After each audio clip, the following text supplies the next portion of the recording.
Muy bien, amigos, volvemos al aire con el comentario de la semana y un comentario que estuvo impregnado por el tema de la cuarentena, ¿no? De ese debate que se dio, qué es lo que pasaba, cuánto tiempo se extendía, cuáles eran aquellas actividades que se flexibilizaban, donde se ha generado una expectativa, me parece que demasiado grande. Entonces, después del discurso de Alberto Fernández el día viernes, hubo hasta una suerte de decepción o de frustración, digamos, de muchos sectores que esperaban, ¿no es cierto?, algún tipo de apertura distinta. La realidad es que se optó por la continuidad hasta el 26 de abril, en la nueva fecha que se dio, para de ahí volver a analizar, que todos preveemos, de acuerdo al desenlace de las cosas como se están dando, de que esto va a continuar. A ver, si el pico de pandemia está estimado, ¿no es cierto?, para mediados del mes de mayo, nadie va a creer que previo a eso, ¿no es cierto?, se va a liberar completamente. Se va a ir liberando algún tipo de actividades, pero bueno, en líneas generales, gran parte de la población va a seguir en cuarentena, da la sensación. Pero había sectores que, claro, esperaban otro tipo de cosas, ¿no?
Hay que ver de qué manera se puede salir con el menor daño posible de esta situación o cómo se puede ayudar con el menor daño posible. Hoy hablaban todos de la creación de un comité de expertos en economía. Lo existe para salud, ha dado muy buenos resultados. Bueno, escuchar distintos tipos de opiniones, ¿no es cierto? O sea, a ver qué es lo que pasa, con qué elementos hay que avanzar. Hoy, por ejemplo, se está avanzando en el Congreso de la Nación con un nuevo impuestazo, digamos, para las grandes riquezas, le llaman. Pero claro, en este momento, realmente a la gente hablarle de un impuesto nuevo es realmente una cuestión. Aparte, dicen de un impuesto nuevo para gente que queda grabada con una cifra cercana a los $150.000. Entonces, hoy es un departamento de 2 dormitorios importante en una zona más o menos de Capital Federal. A esta gente la van a volver a grabar. La verdad, cuesta creer esto. Por eso hace falta por ahí un comité de expertos para discutir, porque esto viene del ala dura del kirchnerismo, ¿no es cierto? O sea, proyecto de Máximo Kirchner, de Carlos Heller, viene de este lugar, digamos. Ahora, ese es el debate que la Argentina tiene que tener hoy. Sinceramente, cuando el comerciante que está desesperado ve que están debatiendo este tipo de cosas, desesperan. Y hay medidas que no se toman, que son una verdadera locura, digamos. Argentina es el único país, por ejemplo, que tiene el derecho, que cobra el derecho de exportación, y uno dice, pero bueno, está bien en la situación económica, y no se puede pensar una idea distinta.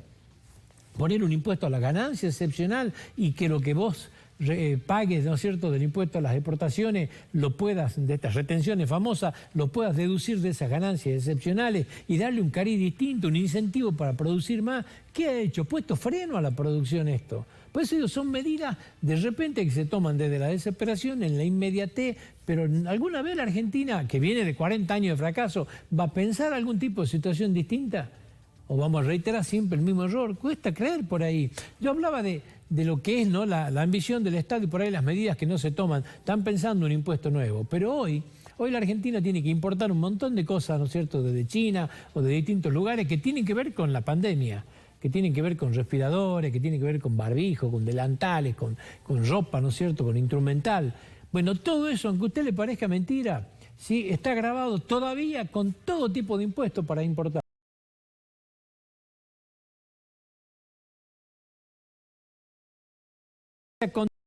Pagan el 21% de IVA, pagan el 20% del IVA adicional, pagan un 6% de ganancia y un 2,5% de ingreso bruto. O sea, está trayendo un respirador para la situación desesperante que tenemos y hay que pagar casi un 70% de impuestos.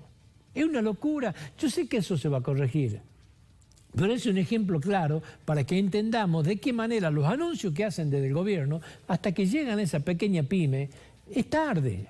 Es tarde. Hoy se habla que entre 35 y 50.000 pymes no van a abrir la puerta. O sea, se va a vivir un momento tremendo, digamos. Entonces, no están llegando las cosas de la manera que por ahí el que habla, ¿no es cierto?, llámese Alberto Fernández, llámese Culfa, cree que llegan. La realidad, uno lo escucha a Horacio de Mendiguren decir de la manera en que están llegando los créditos a las empresas y uno escucha a los empresarios decir que cuesta mucho, que exigen mucho papelerío, y eso se va a simplificar con el tiempo. ¿Pero cuánto tiempo pasó? Hoy ya tiene que estar los sueldos de marzo recontrapagados y la realidad es que la mitad de las pymes no pudieron pagarlo.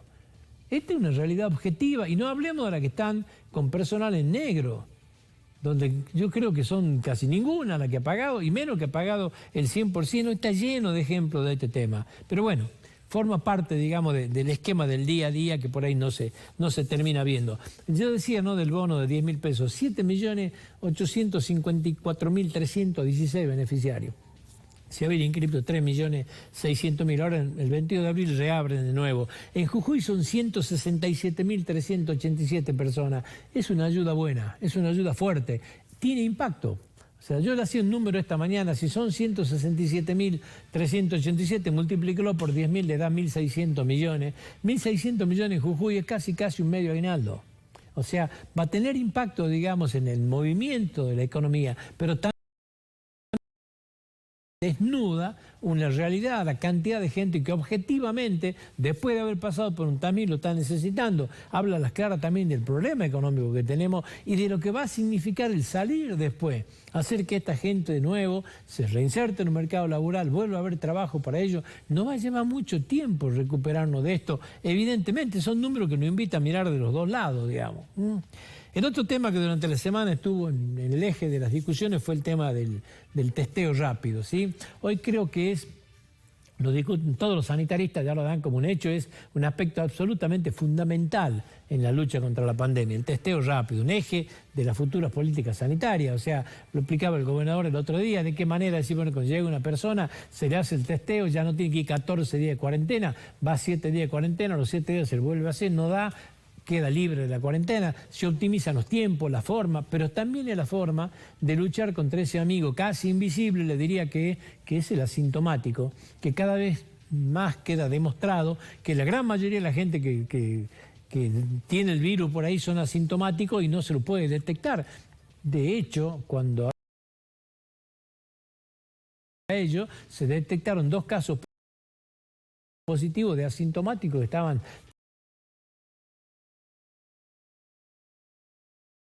Se va a alargar un modelo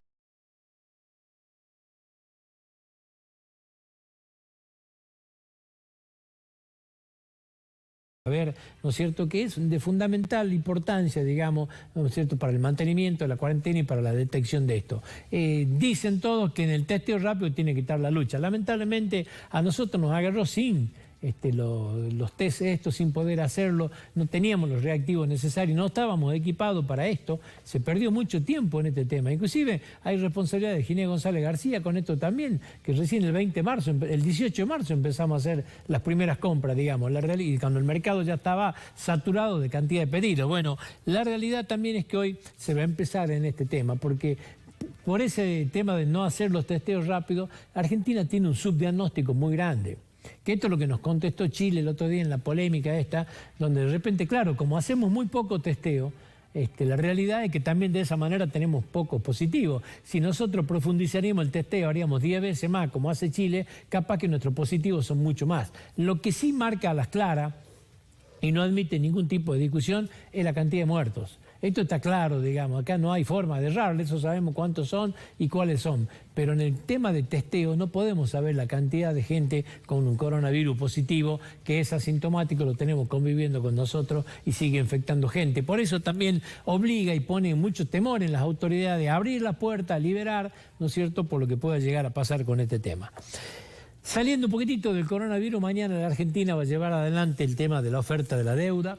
Esta oferta está avalada por la titular del Fondo Monetario Internacional, Georgieva, está avalada por el Papa. Bueno, la va a presentar, ¿no es cierto?, Guzmán. Ya hizo un anticipo de alguna manera en teleconferencia, pero no habló de porcentajes de quita, o sea, no profundizó en el modelo. Sí, todos saben que va a ser una oferta muy agresiva. Se dice que la Argentina va a proponer ningún tipo de pago, ni de capital ni de interés, hasta el 2024 y 2025. En otras circunstancias, porque esta oferta es a los tenedores de bonos con leyes internacionales, o sea, con ley extranjera. Esos tenedores de bonos con ley extranjera, en otras circunstancias, esta oferta hay que darla por descartada. Hoy dice que hay algunas posibilidades que Argentina pueda no entrar en default y pueda ser aceptado ese tipo de ofrecimiento. En nada de lo que pasa en el mundo entero, ¿no es cierto? Se han cambiado las condiciones para todo. Pero bueno, hay que ver si esto puede darse de esta manera, digamos, ¿sí? El dólar 66,75, el oficial. El turista 86,78. El contado con liquidación hoy, a la mañana, en 106 pesos. El MEP, o sea, el que se hace con bonos locales, 105 pesos. El libre llegó a los 90 pesos. La realidad es que, bueno, está pintando un panorama realmente muy complicado, porque ya la diferencia, el distanciamiento que hay entre el dólar, el que se puede comprar, digamos, y este supuesto oficial, digamos, es del 50%. Esto habla a las claras de un problema un poco más severo, digamos. Muchos creían ver el por qué no se abrían los bancos en esta situación, ¿no? El temor a una gran corrida por esto, que la gente saque los ahorros, más cuando le quieren crear un impuesto nuevo encima. Pero bueno, la realidad es que los bancos van a abrir, vamos a ver cuál es el comportamiento. Hoy hay mucha plata, porque la maquinita de imprimir ha funcionado mucho y la gente ahorra. ¿De qué manera ahorra? Ahorra en dólares, está comprando a cualquier valor, porque nadie sabe qué es lo que puede pasar hoy. Cualquier predicción en economía es difícil llevarla a cabo, digamos, y lamentablemente esto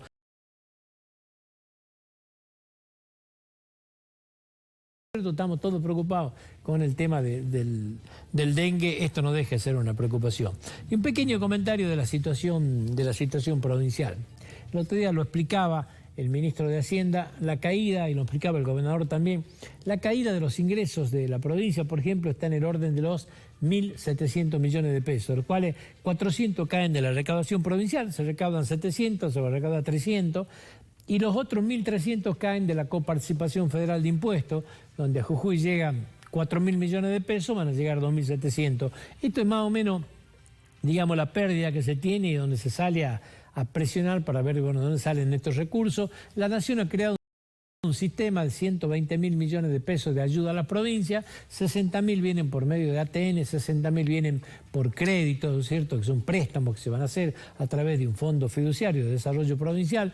La realidad es que de los 60.000 de ATN, los primeros 20.000 ya llegaron. Acá a Jujuy le corresponden 562 millones, que es lo que le llegó por el tema coparticipación federal, pero claro, no cubren ni mínimamente el bache que tiene la provincia. Hay 10.000 más que se podrían estar distribuyendo, digamos, donde Jujuy podría recibir otros 280. Esto podría ser más o menos a fin de abril, posiblemente, o un poquitito más cerca de la primera. Después Jujuy está trabajando, se lo va a dar a aquellas más necesitadas, previa justificación absoluta, digamos, en dónde se ha invertido, por qué lo necesita, cuál es el déficit que tiene, cuáles son los requerimientos. Hoy la provincia está trabajando en este tema para justificar y recibir parte de esa plata. El gobernador ya dijo, bueno, marzo se está terminando el cronograma de pago del mes de marzo ahora, ¿no es cierto?, en estos días, y abril no está garantizado. Estas fueron las expresiones del gobernador de la provincia, y muchas provincias ya han manifestado situaciones parecidas, también algunas intendencias del conurbano. Nación dijo que va a ayudar a esta intendencia, que no la va a dejar sola, pero claro, la ayuda viene por esto. Y esta plata no es gratis, es un crédito que te otorgan a 36 meses con 9 meses de gracia. Empezás a pagar recién en enero del año que viene, pero que son actualizados esa deuda con el SER, con el coeficiente de estabilidad. Bueno, no es una situación fácil la que vive la provincia. En este marco, ¿sí?, yo creo que a esta altura del partido nadie tiene ninguna duda de lo que va a dejar esta pandemia en materia económica. Los números de pobreza se han conocido en la semana, están en orden del 35% según el INDEC, y la realidad que es difícil estimar a cuánto va a llegar esto, ¿no es cierto?, con el transcurso de los meses, y no sería de esta ocupación. En este marco, honestamente, yo no termino de entender. Pasó durante la semana también la postura, lo escuché a través de Susana Ustares de APOC,